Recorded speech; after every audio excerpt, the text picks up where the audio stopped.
하나님의 신실한 종 사도 바울도 열등감에 시달렸고 자기 삶에 가시가 있었습니다. 성도 여러분은 어떤 부분에 대해서 열등감을 가지고 있습니까?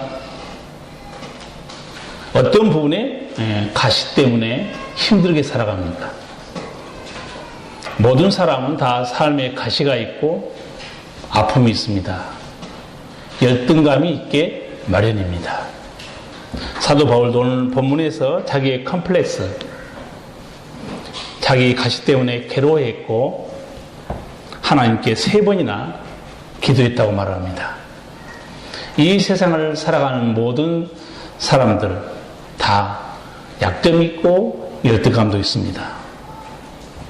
말츠라는 심리학자는 사람들의 95%가 다 약점들을 가지고 있고 이 약점 때문에 다 열등감에 빠져 있다, 그렇게 말합니다.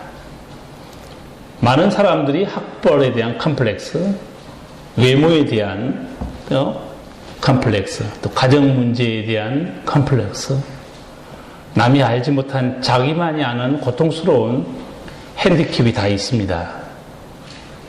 그런데 이 열등감이라는 것은 또 우리에게 큰 어려움을 주는 부분도 있습니다. 열등감에 빠져 있는 사람들은 진정한 조언이나 충고를 잘 받아들이지 않습니다. 자기 아픈 곳에 대해서 누가 말하면 듣기 싫어합니다. 그런데도 이 놀랍게 이 열등감이 하나님 은혜 속에 들어오면 주님의 능력이 임하는 통로가 됩니다.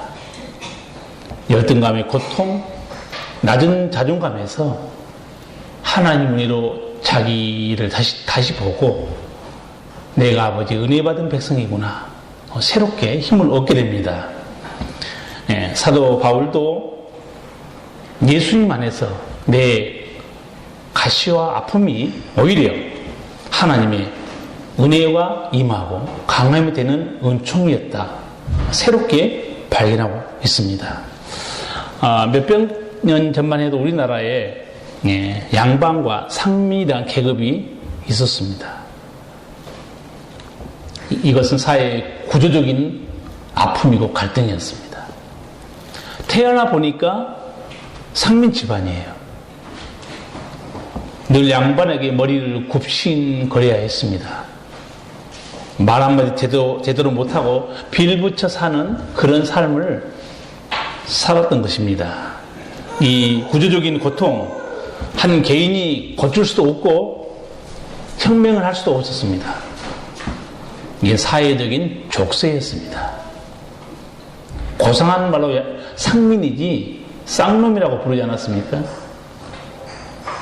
그러나 이 상민은 평생 사람 대접 한번 받지 못하고 한을 품은 채 살아갔던 겁니다. 이게 우리 조상들이 당한 아픈 역사였습니다. 이런 그 컴플렉스 고통을 우리 선조들은 어떻게 해소하고 산 것 같습니까? 지금보다 우리 선조들이 훨씬 지혜로운 것 같아요. 힘이 없어 분출할 수도 없고 그렇다고 가슴에 묻고 살 수도 없고, 이 한을 우리 선조들은 지혜롭게 드러내놓고 다 해소하고 살았습니다. 그게 어떤 문화였습니까? 그게 탈춤입니다. 각설이 탈행이에요. 한번 생각해 보세요. 탈춤을 보면 가면을 쓰고 양반네님들을 비꼽니다. 할 소리 다 해요. 해악과 풍자로 한판 놀아 제낌으로 자기 한을 다 날려버립니다. 응어리진 거에 대해서 다 소리치고 사는 거 아니겠어요? 여러분, 우리 대한민국의 이 양반과 상민의 계급 구조가 없어진 거 얼마나 감사한지 모릅니다. 여기 집안에 자기가 양반 집안으로 생각하는 사람 있습니까? 우리 성도들은 다 양반이 없었구만. 한번 생각해 보세요. 내가 상민의 가정에서 태어나왔다고 생각해 보세요. 얼마나 고통 속에 살아왔습니까? 불과 100년 전만 해도 우리 여자들 학교도 보내지도 않고 별로 사람 취급도 안 했습니다. 근데 기독교가 들어오고 복음이 전파되면서 가장 혜택을 입은 분들이 여자분들입니다. 같이 공부할 수 있고 남자나 여자나 하나님의 거룩한 형상으로 동등한 인격이다. 그렇게 외친 분들이 선교사들이었고 그건 하나님의 말씀이었습니다. 예, 우리나라에 처음에 선교사들이 교회 세웠을 때 교회에서 장로를 세우는데 서울에 가면 그 양반 중에서도 국가 고위 대신들이 출석하는 교회들이 있었습니다. 근데 거기 장로 선거가 있었는데 백정이라는 사람이 장로 후보로 나왔고 고관도 장로 후보로 나왔는데 그 백정이 얼마나 은혜받고 겸손하고 신실하게 섬기는지 성도들이 다 백정을 찍어준 거예요. 투표 결과 보고 양반들이 발끈했습니다. 저런 쌍것들하고 어떻게 하나님 믿느냐. 그리고 교회를 갈라나가 버렸습니다. 서울에 가면 지금도 있어요. 안동교회, 연동교회, 묘동교회 역사를 가지고 있습니다. 그러나 그 선교사는 단호하게 말했어요. 하나님 앞에서 백정과 양반은 없습니다. 똑같은 하나님의 사람들입니다. 이렇게 자유를 준 복음이 어디서 왔는가? 하나님 입에서 나온 거예요. 얼마나 감사한 일입니까? 그 당시 우리 선조들은 탈춤으로, 각설이 탈향으로 우리 한을 달래고 그리고 해학과 풍자로 스트레스에서 벗어났어요. 지금 어떻습니까? 지금 분노 조절 장애 시대입니다. 누가 건드리기만 하면 폭발해버려요. 요새 방송 보면 운전할 때 조심하라고 그래요. 어제도 방송 보니까 뒤에서 무슨 누가 좀 빵빵거렸나 봐요. 쫓아와서 앞에 차를 들이대고 도로에서 나중에 항의하니까 그 사람을 차로 밀고 가더라고요. 이렇게 계속 세게 밀었으면 죽었겠죠. 넘어져서 전치 3주의 부상을 입었습니다.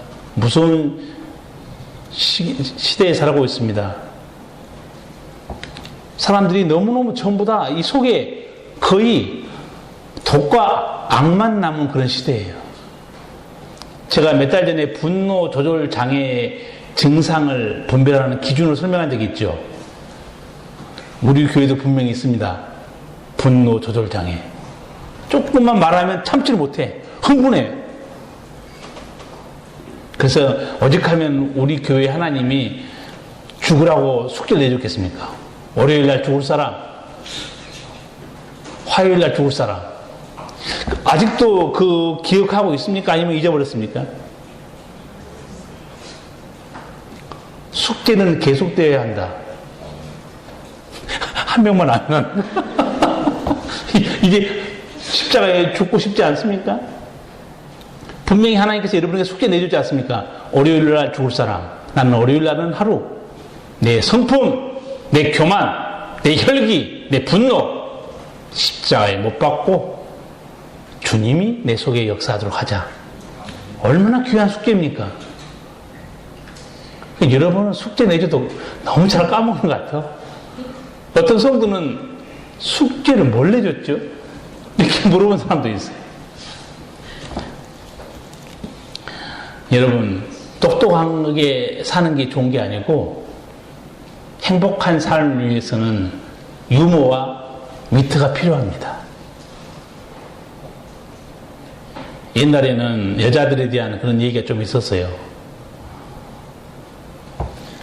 못생기지만 직장만 있으면 용서한다. 그랬어요. 요새는 직장에 있어도 뚱뚱하면 용서 못한다. 그런 말이 있어요. 또 남자들에 대해서는 돈을 못 벌어도 좋으니 유머가 없는 남자는 용서받지 못한다는 거예요. 유머가 얼마나 사람을 즐겁게 만듭니까? 그러니까 이게 사람이 분수 모드로 제가 살아가라고 그랬잖아요. 너무 똑똑하고 잘난 척하면 그 옆에 힘듭니다. 그래서 집안에 유모가 있는 집안은 문제 해결을 해주는 건 아니지만 사람에게 힘을 다시 줍니다. 마음만 먹으면 또 우리 할 수 있거든요. 그래, 그까짓 거 뭐 또 해보지 뭐. 그런데 너무 지적질만 하고 유머가 없으면 안 되는 거예요. 그러니까 집안에서 뭐 실수할 때 방법은 두 가지가 있어요. 유머로 지적하는 방법이 있고, 그리고 똑똑하게 지적하는 방법이 있는데, 여러분 유머를 좀 잘 사용하시기 바라고, 저도 유머에 대한 책을 많이 읽고 혼자 깍할 때 웃습니다. 너무 재밌는 거예요. 아, 이렇게 재미있는 이 표현도 있구나. 우리나라 선조들은 자기 정신관리, 자기가 상민으로 태어나서 천민으로 살아갔지만 자기 한과 울분을 승화시키는 그런 문화를 가지고 있었어요. 우리 예수 믿는 사람에게는 찬양도 있습니다. 기도도 있고 말씀에 대한 묵상도 있어요. 우리는 거룩한 방식으로 우리 스트레스나 우리 고통이나 울분을 다 승화시킬 수 있는 은총이 있습니다. 사도 바울은 육체의 가시 때문에 정말 고통을 많이 받았던 사람인데, 그 사도 바울은 성경을 13권이나 쓴 사람입니다. 그리고 사도행전에서 사도 바울이 전도한 그 사역들을 보면 루스드라에서 전도하다가 거기 안진뱅이를 봅니다. 그게 복음을 증거했어요. 안진뱅이가 그 복음을 듣고 구원받을 만한 믿음이 있는 걸 보고 사도 바울이 외칩니다. 내 발로 일어서라! 안진뱅이가 일어나 버린 거예요. 사도 바울, 육체의 가시가 있었지만 그건 놀라운 사람입니다. 오직하면 사도 바울이 입었던 그 앞치마 있잖아요. 부엌에 입은 앞치마 아닙니다. 자기 직업이 텐트 만드는 사람이었죠. 온갖 땀, 눈물, 더러운 게 다 묻었던 앞치마를 갖다가 병든 사람에게 얹거나 귀신 들은 사람에게 얹으면 병이 치유받았어요. 얼마나 대단한 능력의 사람이었습니까? 사도 바울은 목회자가 아니었고 선교사였습니다. 한 곳에 오래 정착을 잘 못했어요. 그때 어느 지역에 가서 설교하는데 성도들은 계속 듣고 싶어하고, 바울도 내일은 떠나가야 되니까 밤이 깊도록 설교했는데 그 3층에 걸터 앉은 유두고라는 사람이 졸다가 떨어져 버렸습니다. 확실히 조는 성도들을 위해서는 1층 예배실이 적합해요. 그렇죠. 조는 성도들이 많은 교회는 절대로 2층 올리면 안 됩니다. 설교를 듣다가 졸다가 떨어져 죽었어요. 그러면 그게 전도의 길이 막히지 않겠습니까? 사도 바울이 내려가서 그를 안고 기도합니다. 살아나요. 얼마나 놀라운 종입니까? 이렇게 하나님의 능력을 행한 그가 그 자신의 육체의 가시는 고침받지 못한 겁니다. 납득이 됩니까? 3번이나 기도했는데 하나님께로부터 받은 응답은 자신의 응답과 전혀 다른 것이었습니다. 여러분, 기도는 100% 응답됩니다. 그 응답이란 것은 하나님의 반응을 말합니다. 시편에 보면 그런 말씀이 있어요. 귀를 지으신 자가 어찌 듣지 않겠냐? 눈을 지으신 자가 어찌 보지 않겠냐? 근데 이방의 우상들 봐라. 입이 있어도 말하지 못하며, 귀가 있어도 듣지 못하며, 코가 있어도 냄새를 맡지 못하느니라. 우리 주변에 산에 가면 그런 우상들 이렇게 딱 앉아있는 거 보시죠? 그 모습으로 딱 이렇게. 귀가 있어도 듣지 못합니다. 하나님은 귀를 만드신 자가 왜 듣지 않겠냐 그 말이에요. 바울의 기도 하나님 다 듣고 있습니다. 다만 내가 원하는 대로 응답이 안 돼서 응답이 안 됐다고 말할 뿐이지, 응답이라는 건 레스판스입니다. 하나님 반응이에요. 예스도 있고 노도 있습니다. 아니면 기다려야 할 것도 있습니다. 바울은 자기가 원하는 대로 응답을 받지 못했어요. 그리고 3번만 기도했겠습니까? 자기 입으로는 내가 3번 죽게 강구했다. 기도의 사람이 어떻게 세 번만 기도합니까? 제가 보기에는 우리가 기도할 때 뭐 10일 동안 작정 금식 기도 뭐 이런 게 있잖아요. 아마 바울이 이 육체의 가시, 어떤 학자들은 간질병이라고 말하는 학자도 있고, 하여튼 몸에 치명적인 어떤 질병이 있었어요. 전도에 방해가 되는 질병.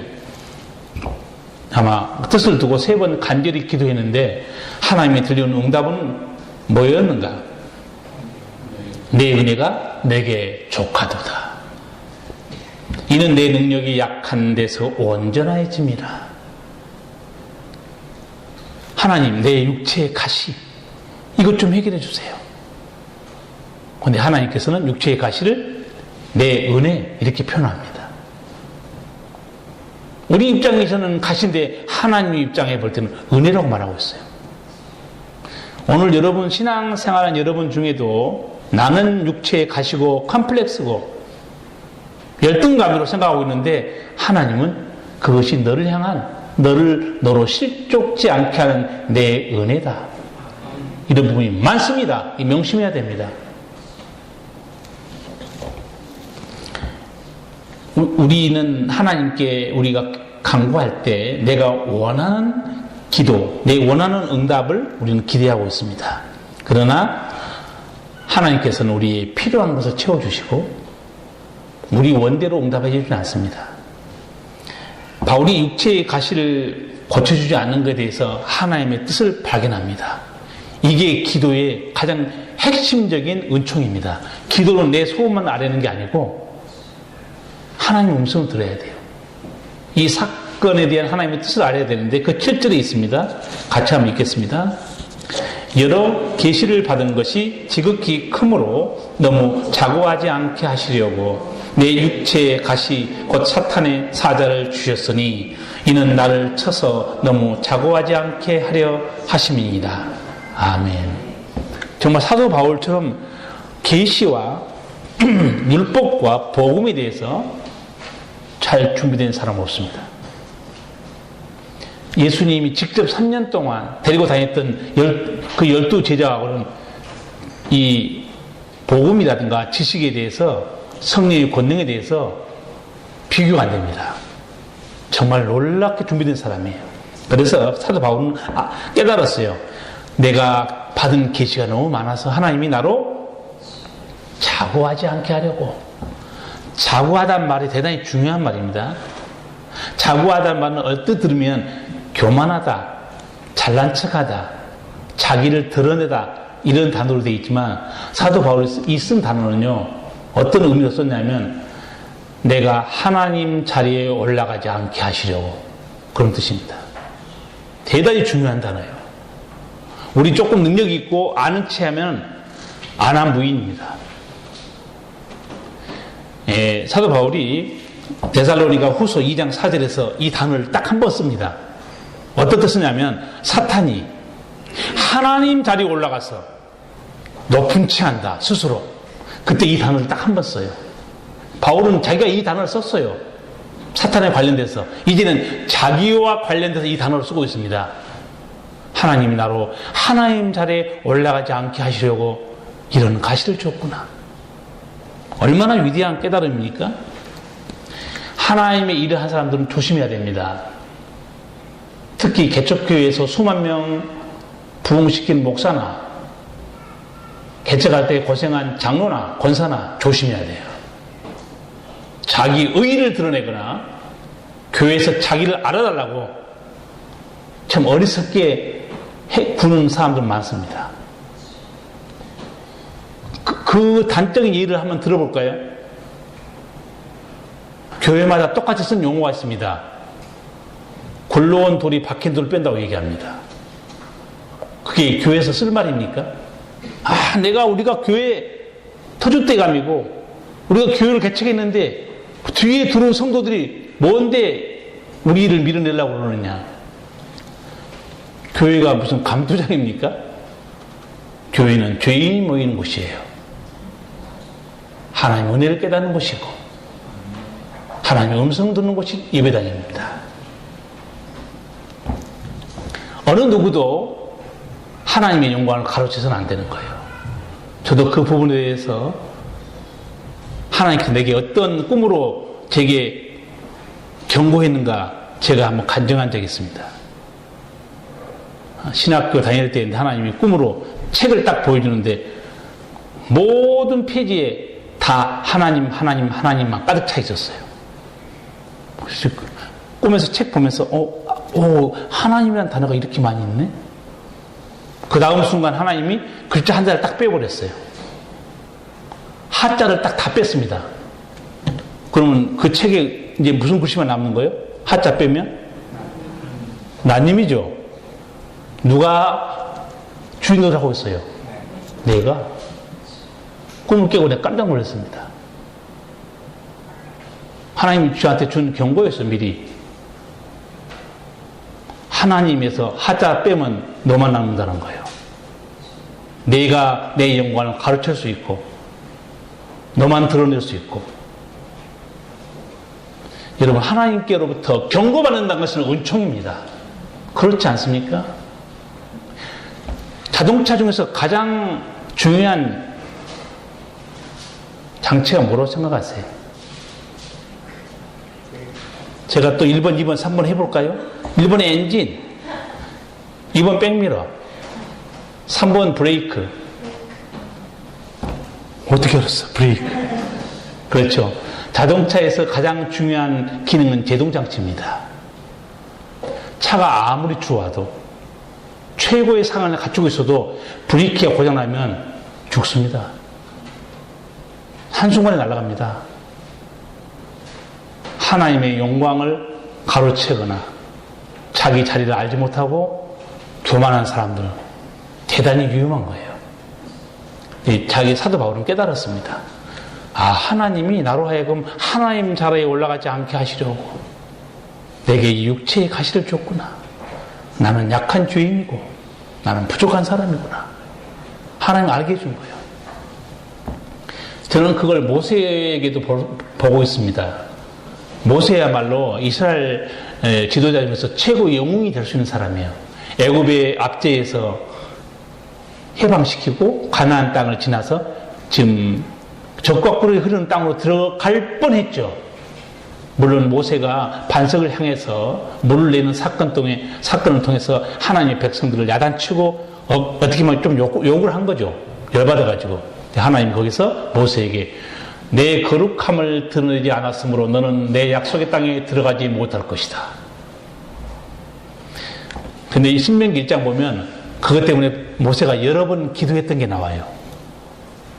내가 너희 영고로 가나안 땅에 못 들어간 것 때문에 기도했는데 하나님이 내게 이렇게 말씀했다는 거예요. 그만해도 족하니 이 일로 다시 내게 구하지 말라.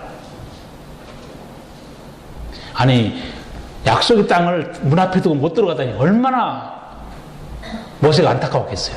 근데 하나님이 이런 지하에 잘라버립니다. 그만해도 족하니 다시는 이 일로 내게 말하지 말라.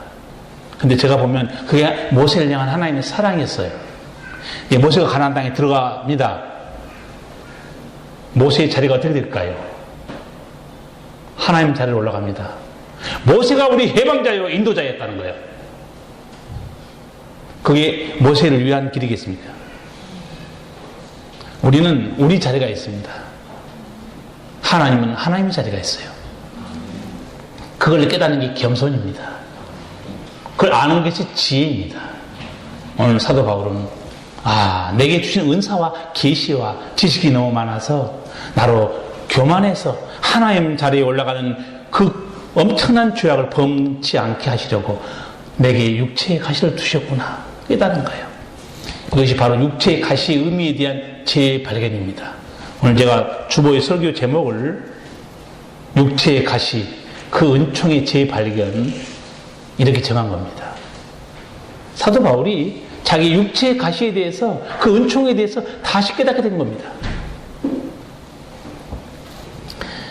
하나님이 이 가시가 어떻게 역사했는가 9절에서 말씀합니다.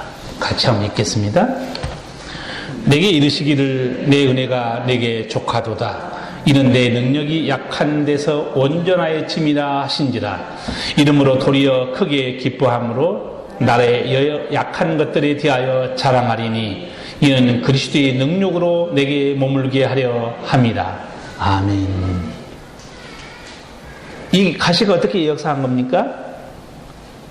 내 능력이 약한 데서 온전하셨다. 그렇게 말합니다. 가시가 오히려 주님의 능력의 통로가 되었다는 거예요. 여기서 온전해지다 이 말은요, 끝내버렸다 그 뜻입니다. 그럼 무슨 뜻인가? 가시가 주는 고통을 끝내버렸다 이렇게 지금 바울이 고백해요. 이건 말이 안 되는 소리입니다. 육체의 가시 그대로 있습니다. 육체의 가시 고통이 그대로 있는데 왜 사도 바울은 하나님이 내 육체의 가시를 완전히 끝내버렸다 이렇게 고백한 것입니까? 뭘 끝냈다는 거예요? 여러분 그걸 깨달아야 됩니다. 무슨 말인가? 육체의 가시가 여전히 있지만 육체의 가시로 인해서 내가 고통받거나 실족하거나 넘어지지 않도록 하나님이 완전히 역사하고 있다 그 말입니다. 얼마나 놀라운 은혜입니까? 나는 성도 여러분도 이런 은혜를 누리시기 바랍니다. 내 아픔에, 내 삶에 가시가 있습니까? 혹은 아픔이 있습니까? 열등감이 있습니까? 나는 오히려 이런 것들이 주님의 은혜를 누리는 통로가 되시기를 바랍니다. 이 은총은 예수님 안에서만 누릴 수 있는 은총입니다. 중요한 사실, 3번 기도에서 깨달았던 중요한 사실이 바로 이 가시의 깊은 뜻에 대한 제 발견이었습니다. 오늘 이 사도 바울의 깨달음 속에서 삶에 가시가 있고 아픔과 열등감이 있는 성도 여러분들은 분명한 주의 메시지를 들어야 됩니다. 무슨 말씀입니까? 삶의 가시에도 아픔에도 열등감에도 거기는 하나님의 뜻이 있다는 거예요. 우리를 새롭게 하는 주의 놀라운 숨겨진 은총이 있다는 겁니다. 만약에 이걸 발견하지 못하면 성도가 어떻게 됩니까? 원망이 있을 뿐이에요. 낙심과 실망만 있을 뿐입니다. 불평과 비난만 있을 뿐이에요. 여러분, 젊어서 고생은 사서한단 말이 있죠. 과연 그럴까요? 해석되지 않은 고통, 잘못된 고생은 젊은 애들 하여금 사회에 반항하게 되게 만들어버립니다. 조폭이 되게 만들어버려요. 문제아가 되게 해버립니다. 고생이 반드시 좋은 것이 아니에요. 고통의 뜻을 발견할 때만이 사람 되게 하는 겁니다. 성도도 마찬가지예요. 고난과 아픔과 가시에 대해서 하나님이 나를 향한 나를 나되게 만드는 주의 뜻을 발견하지 못하면 성도에게는 원망만 있을 뿐이에요. 아픔만 있을 뿐입니다. 성도 여러분, 삶에 있어서 중요한 것은 무슨 일이 일어났는가 그게 중요하지 않습니다. 우리 인생이 죽을 때까지 끊임없는 사건 사고 속에 우리는 살아갑니다. 중요한 점은 그 일을 어떻게 받아들여지느냐, 어떻게 해석하는가가 중요합니다. 근데 문제는 해석은 내가 할 수 있는 건 아닙니다. 오늘 사도 바울도 아버지의 음성을 듣고 회개를 받습니다. 내가 내 인생을 해석한다는 거, 그거 우스운 일입니다. 내 고통과 아픔을 해석해 준 분이 따로 있어요. 내 아버지입니다. 내 아버지가 왜 그런 일이 있었는가 우리에게 말씀해 주고 있어요. 그 사건을 통해서 나를 나되게 하는 하나님의 거룩한 뜻이 무엇인가 깨닫는 것이 은총입니다. 우리는 성경을 통해서 하나님께서 사람의 약점을 다루시는 여러 가지 방법을 볼 수 있습니다. 어떤 경우에는 지금 사도 바울처럼 그대로 놔둡니다. 그대로 놔두고 하나님이 역사를 끌어가는 경우도 있고, 내가 부족하잖아요. 하나님이 또 사람을 붙여줍니다. 사도 바울이 이 육체의 가시가 있어서 평생 고생한 건 사실이지만 하나님이 옆에 사람을 붙여줬죠. 의사 선생님을 붙여줬죠. 그 의사가 누구죠? 누가입니다.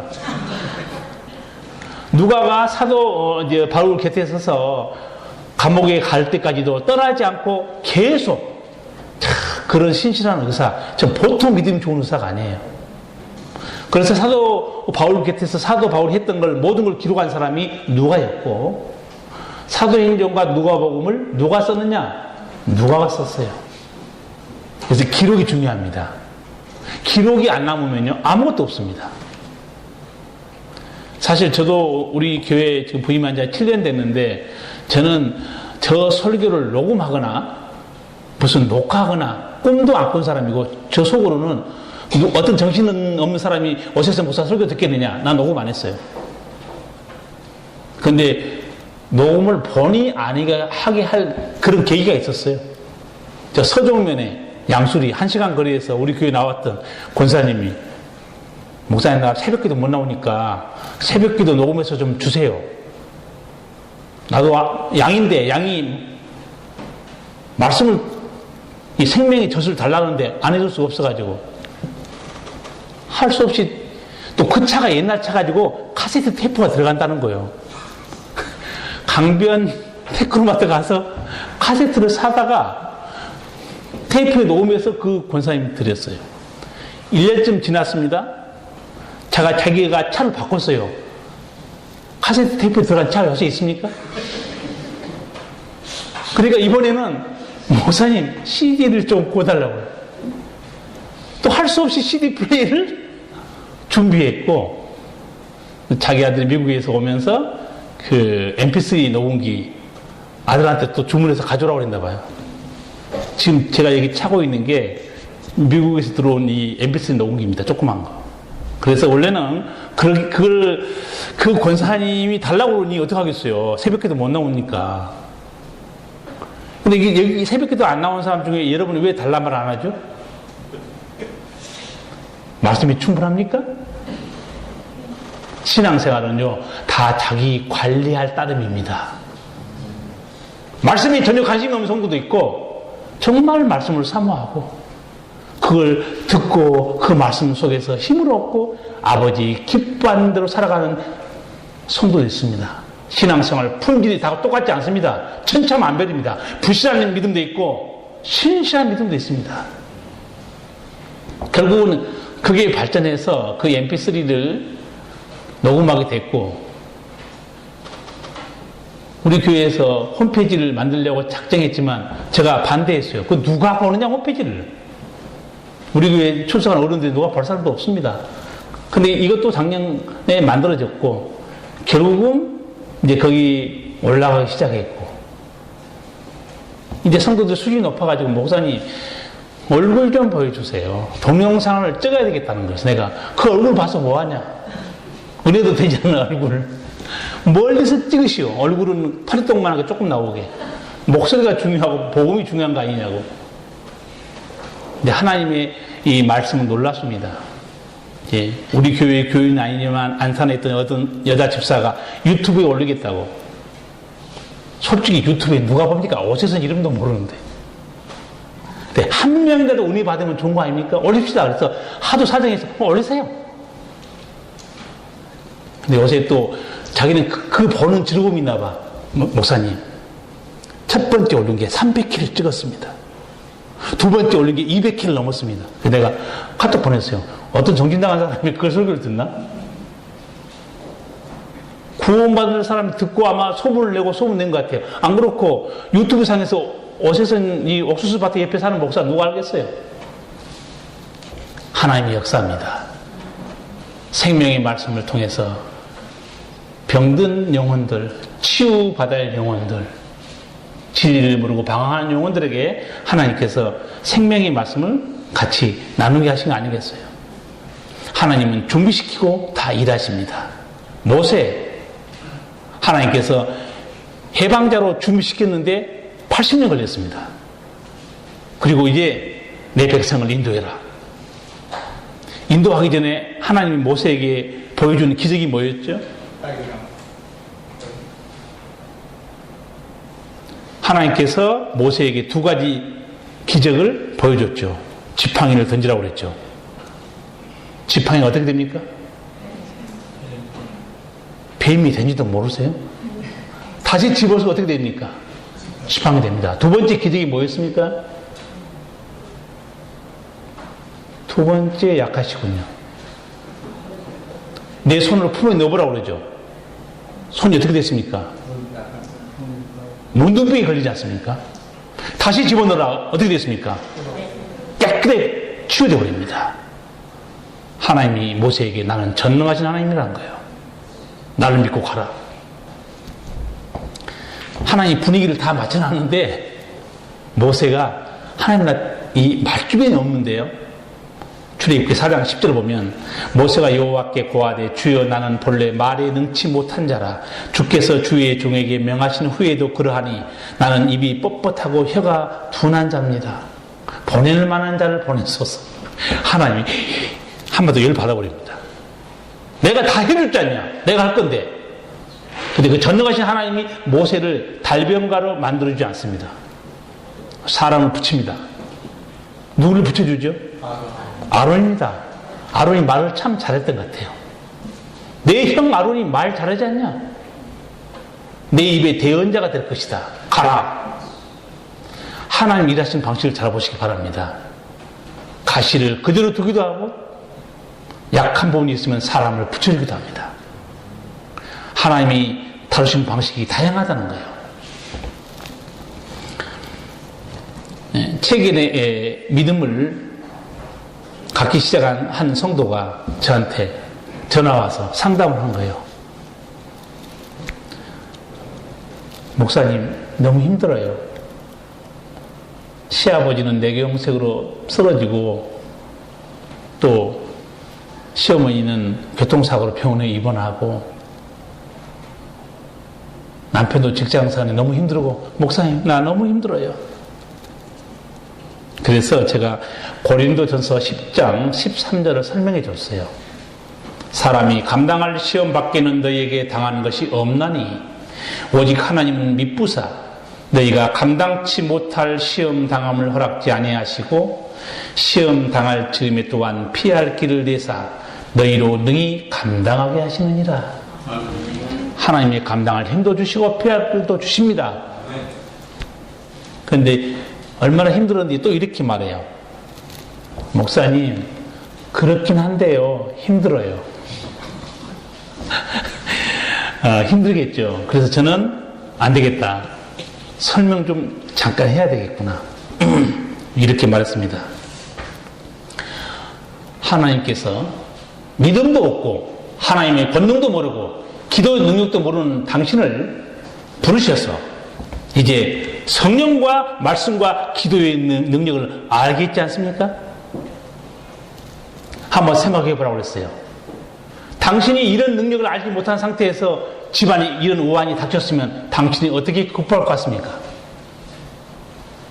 이제 하나님께서 당신에게 성령의 능력도 알게 해주고 기도의 능력도 알게 해주고 예수의 이름의 권세도 알게 했기 때문에 자매님, 이 능력으로 충분히 승리할 수 있습니다. 그랬더니 아멘이에요. 성도는 또 순진해요. 또 꼭 설명해 주면 거기서 맞아. 만약에 이런 힘을 얻지 못한 상태 같으면 당신이 이 어려움을 어떻게 극복하겠냐? 그런 찬송가가 있습니다. 464장 고난 내 영혼 편히 쉴 곳과 그중에 이런 가사가 나옵니다. 나의 믿음이 연약해져도 미리 예비한 힘을 주시며 위태할 때도 안보하시는 주의 영원한 팔 의지해. 내 믿음이 연약하고 힘이 없을 때 하나님이 미리 예비한 힘이 있다는 거예요. 하나님이 개별적으로 성도를 돌아보고 계십니다. 하나님이 미리 예비한 힘을 주시는 거예요. 승리케 해줍니다. 피할 길을 내주시는 거죠. 하나님께서는 이렇게 사랑하는 자들에게 미리 예비한 힘을 주시고 피할 길을 주셔서 살게 하신 하나님이에요. 사도 바울은 육체의 가시에 대해서 고침받지 못했습니다. 그러나 자기는 하나님의 놀라우신 섭리를 깨닫고 9절에서 그렇게 말씀한 겁니다. 내 능력이 약한 데서 온전하의 짐이라. 이러므로 내가 도리어 크게 기뻐함으로 나의 여러 약한 것들에 대하여 자랑하리니 이는 그리스도의 능력으로 내게 머물게 하려 함이라. 아멘. 한번 생각해 보세요. 약한 것은 약한 것입니다. 컴플렉스는 컴플렉스예요. 세상에서는 절대 이것이 컴플렉스가 강함이 되지 않습니다. 그러나 예수님 안에 들어오면 놀라운 반전이 일어납니다. 내 약함 그곳에 주의 능력이 임하는 통로가 되는 거예요. 왜 그렇겠습니까? 내 약함, 내 가시 때문에 하나님께 부르짖습니다. 하나님이 붙들고 의지합니다. 그 약함이 오히려 나를 강하게 만들어주고 거기에 주의 능력이 임한다는 거죠. 새로운 사실을 발견하는 거 아니겠습니까? 그리고 이 가시와 열등감, 약함은 성도로 하여금 좌절과 절망에 이르게 하는 것만 아닙니다. 이 열등감과 약함은 자기 자신을 있는 그대로 보게 만들어버립니다. 너는 이런 존재다. 아무것도 아니라는 거예요. 하나님이 현실을 직시하게 만들어버립니다. 아, 그래. 나는 아무것도 아니구나. 하나님 은혜로 나 이만큼 살아봤구나. 현실을 다시 보게 만들어줍니다. 열등감은 인간을 가장 낮은 자리로 끌어내리면서 동시에 나 자신을 보게 만들고 하나님의 은총을 향해 부르짖게 만든다는 거예요. 그래서 이 삶의 가시들은 내 믿음과 자신을 냉철하게 성찰하는 요인이 되기도 합니다. 무능하고 보잘것 없는 자신을 있는 그대로 인정하게 만들면서 우리 주님 앞으로 나아가게 만듭니다. 그런데 놀랍게도 이 무능함, 약함과 열등감은 그리스도 안에 있으면 새로운 걸로 바뀌는 거예요. 이것이 바로 열등감과 약함, 그 가시 은총에 대한 재발견입니다. 사도 바울은 이 은총을 누린 거예요. 그래서 자기는 이 약한 것들을 자랑한다는 거예요. 아, 나는 이것도 부족하고 저것도 연약하고 이것도 내놓을 곳이 없는데 하나님의 은혜로 나 된 것이 아버지 은총이었구나 깨달은 거 아니겠어요? 내 삶의 가시 때문에 하나님을 만나게 됐다면 그 가시는 은총입니다. 내 열등감 컴플렉스, 내 질병과 우한 때문에 하나님을 만나게 됐다. 복의 통로가 된 거예요. 그 자리에 들어간 사람들은 복된 사람들입니다. 세계적인 전도자, 특히 미국에서 세계적인 전도자 뽑으면 누구를 뽑느냐? D.L. 무디라는 사람입니다. 그분은 초등학교밖에 공부한 게 없어요. 교회 생활도 엉망이었습니다. 예배당에 와서 선생님이 요한복음 찾으세요 그러면 어디서 찾아야 돼요? 여러분도 헷갈립니까? 요한복음을 찾으려면 이 무디는 창세기부터 찾고 있어요. 얼마나 이 엉망입니까? 그런데 또 무슨 가슴이 뜨거워지니 자기 신학교 간다고 그러니까 너는 학업할 만한 역량이 없다. 그래서 학교에서 거절당했습니다. 가는 공군마다 왕따 당했어요. 너처럼 희망 없는 사람 세상에 없을 거다. 여러분, 이제 왕따 되면 고독합니다. 외롭습니다. 그래서 이제 무디가 찾는 분은 딱 한 분밖에 없어요. 좋으신 하나님. 찬송가 있죠? 좋으신 하나님, 좋으신 하나님, 참 좋으신 나의 하나님. God is so love. 우리 찬양 가끔은 하잖아요. God is so good. 하나님은 너무 좋으시고 하나님은 사랑이시고 사람에게 이루받지 못하고 뒤에 무디는 하나님을 찾았어요. 근데 하나님을 찾는 순간에 그는 놀라운 능력의 사람으로 변화됩니다. 세계적인 전도자가 됐어요. 미국 교회가 세속화에 몰려서 휘청거릴 때 하나님은 무디를 세워서 미국 교회를 다시 세웠습니다. 하나님은 그를 사용한 거예요. 지금도 시카고에 가면 무디 바이블 인스티튜트가 있습니다. 무디 성경연구원이에요. 거기에 그렇게 무식했던 무디가 세운 학교가 히브리 헬라 원문에 관한 최고 좋은 서적을 가장 많이 발행하고 있습니다. 저도 그 책 가지고 있어요. 무디 바이블 인스티튜트에서 나오는 책 저도 가지고 있습니다. 너무너무 좋은 책이 많아요. 여러분, 우리 약함을 하나님은 또 새롭게 변화시켜서 능력의 사랑으로 변화시켜줍니다. 낙심할 게 없어요. 하나님은 합력하여 선을 이루어주십니다. 남편 5이나 있는 사마리아 여인도 그렇지 않습니까? 남편 5이 있는데 사람 만나기 좋겠습니까? 아침 일찍 물 들어와야 되는데 몇 시에 우물가에 가죠? 정오에 가죠. 왜 아침에 우물가에 안 가겠어요? 아침이 9시 뉴스 시간이에요. 온 동네방네 아줌마들 다 모여가지고 얼마나 시끄럽게 합니까? 꼴 보기 싫은 거예요. 근데 예수님 만납니다. 복음을 들어요. 새 생명 얻습니다. 비인기피증에 시달린 여자, 부끄러운 과거를 가지고 있는 여자, 물동이를 집어 던져버리고 마을로 뛰어 들어갑니다. 내가 그리스도를 만났다는 거예요. 왜 이렇게 당당해진 겁니까? 과거 그대로 있습니다. 그러나 그 부끄러운 과거는 용서받은 과거가 된 거예요. 새로운 존재로서 변화받은 은총이 과거가 발목 잡지 못합니다. 이게 주님을 만나는 사람들 변화받은 놀라운 은총 아닙니까? 여러분, 부끄러운 과거를 우리 다 용서받은 사람들이에요. 그리고 과거에 부끄럽고 온갖 더러운 범죄에 저지르고 산 사람이요, 하나님 안에 들어오면 그 모든 과거가 주님을 찬양하는 영광스러운 간증거리로 하나님 만들어버립니다. 참 하나님 놀라우신 분이에요. 내가 예전에 이렇게 타락했고 이렇게 방탕했고 이렇게 못됐는데 나는 예수님 만나고서 새 사람 되었다는 거예요. 하나님은 모든 것이 합력하여 아름다운 영광의 자리로 우리를 끌어갑니다. 주 안에서 일어난 역사들입니다. 우리는 가끔 약한 나로 강하게 그 복음성가 우리 부르지 않습니까? 약한 나로 강하게 가난한 날 부하게 눈먼 날 볼 수 있게 주 내게 행하셨네. 내 가사가 너무 우리론 같아요. 그렇습니다. 약한 날, 가시와 고통이 있는 날, 나를 열등감에 시달린 나를 하나님은 강하게 하시고 내게 힘을 주시고 이기게 하셨습니다. 오늘 우리가 본문을 통해 들어야 될 하나님의 음성이 무엇이겠습니까? 우리는 모두 삶의 갓이 여러 가지 컴플렉스를 가지고 삽니다. 아픔들이 있어요.